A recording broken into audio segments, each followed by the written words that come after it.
Nagarjunasagar dam భద్రత విషయంలో high drama చోటు చేసుకుంది. నిన్న డ్యాం వద్ద సీఆర్పీఎఫ్ బలగాలను ఉపసంహరించుకుంది కేంద్ర ప్రభుత్వం. భద్రతా బాధ్యతను తెలంగాణ పర్యవేక్షణలో ఉండే ఎన్సీపీఎఫ్ సిబ్బంది అప్పగించింది. కేంద్రం ఆదేశాలతో డ్యాం వద్ద ఉన్న సీఆర్పీఎఫ్ సిబ్బంది అక్కడి నుంచి వెళ్లిపోయారు. అయితే సీఆర్పీఎఫ్ భద్రత ఉపసంహరణకు అంగీకరించలేదు ఏపీ ప్రభుత్వం. దీంతో వెళ్లిపోయిన భద్రతను వెనక్కి రప్పించింది తెలంగాణ సర్కార్. గత ఏడాది 2 తెలుగు రాష్ట్రాల మధ్య జల వివాదం నేపథ్యంలో కేంద్రం జోక్యం చేసుకుంది. భద్రతగా కేంద్ర బలగాలను పంపింది. వివాదం కాస్త సద్దుమణగడంతో తాజాగా కేంద్రం బలగాలను ఉపసంహరించుకున్న కథ మొదటికొచ్చింది.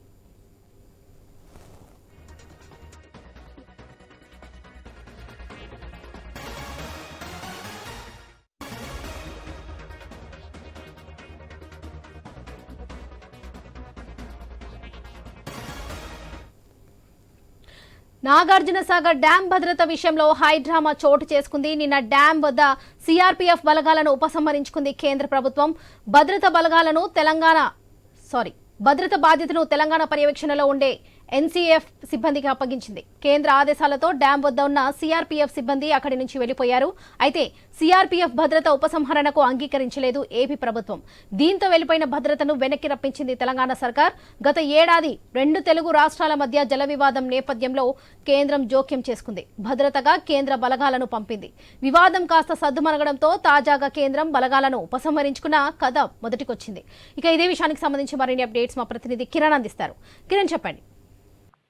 లక్ష్మీ, ప్రస్తుతం నాగార్జునసాగర్ డ్యాం వద్ద సీఆర్పీఎఫ్, ఎస్పీఎఫ్ బలగాల పర్యవేక్షణలోనే భద్రత అయితే కొనసాగుతుంది. అయితే గతేడాది 2 తెలుగు రాష్ట్రాల మధ్య జల వివాదం నేపథ్యంలో కేంద్రం జోక్యం చేసుకుంది. దాంతో హుటాహుటిన సిఆర్పీఎఫ్ బలగాలను అక్కడ మోహరించింది. అంటే ఏపీ, తెలంగాణ 2 రాష్ట్రాల పరిధిలో సిఆర్పీఎఫ్ బలగాలను అయితే మోహరించింది. అయితే వివాదం కాస్త సద్దుమణగడంతో సిఆర్పీఎఫ్ బలగాలను అయితే కేంద్రం ఉపసంహరించుకొని ఆ బాధ్యతను, భద్రతను మొత్తం కూడా 2 రాష్ట్రాలకు సంబంధించి ఎస్పీఎఫ్ బలగాల చేతిలో పెట్టి నిన్న తెలంగాణ నుంచి ఎస్పీఎఫ్ బలగాలు వెళ్లిపోవడం జరిగింది. దీంతో నిన్నంతా హైడ్రామా చోటు చేసుకుంది. అయితే ఏపీ ప్రభుత్వం మాత్రం సిఆర్పీఎఫ్ బలగాల ఉపసంహరణకు కూడా అంగీకరించకపోవడంతో తెలంగాణ ప్రభుత్వం మరో కీలక నిర్ణయం తీసుకుంది. అయితే వెనక్కి వెళ్లినటువంటి సిఆర్పీఎఫ్ బలగాలను మొత్తం కూడా మళ్ళీ రప్పించింది.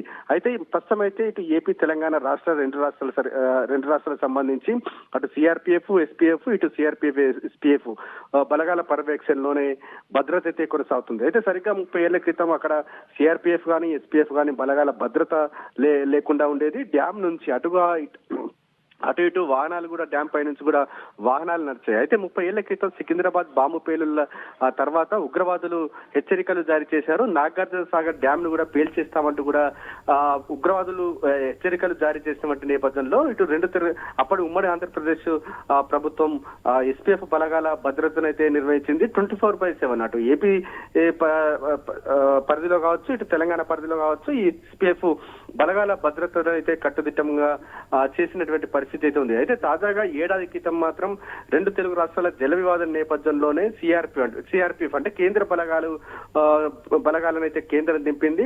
అయితే ఈ తాజాగా ఆ 2 రాష్ట్రాల మధ్య వివాదాలు కొంత సద్దుమణగడం, ఇటువంటి గొడవలు లేకపోవడంతో కేంద్ర బలగాలను ఉపసంహరించుకున్నటువంటి నేపథ్యంలో తాజాగా హైడ్రామాల మధ్య మరోసారి సిఆర్పీఎఫ్ బలగాల మొత్తం కూడా భద్రతను తమ ఆధీనంలోకి తీసుకున్నటువంటి పరిస్థితి అయితే ఉందని చెప్పొచ్చు. మరి ఇదే భద్రత కంటిన్యూ అవుతుందా, లేకుంటే మరోసారి రాజీల అనంతరం ఉపసంహరించుకుంటుందా అనేది మాత్రం చూడాలి వరలక్ష్మి.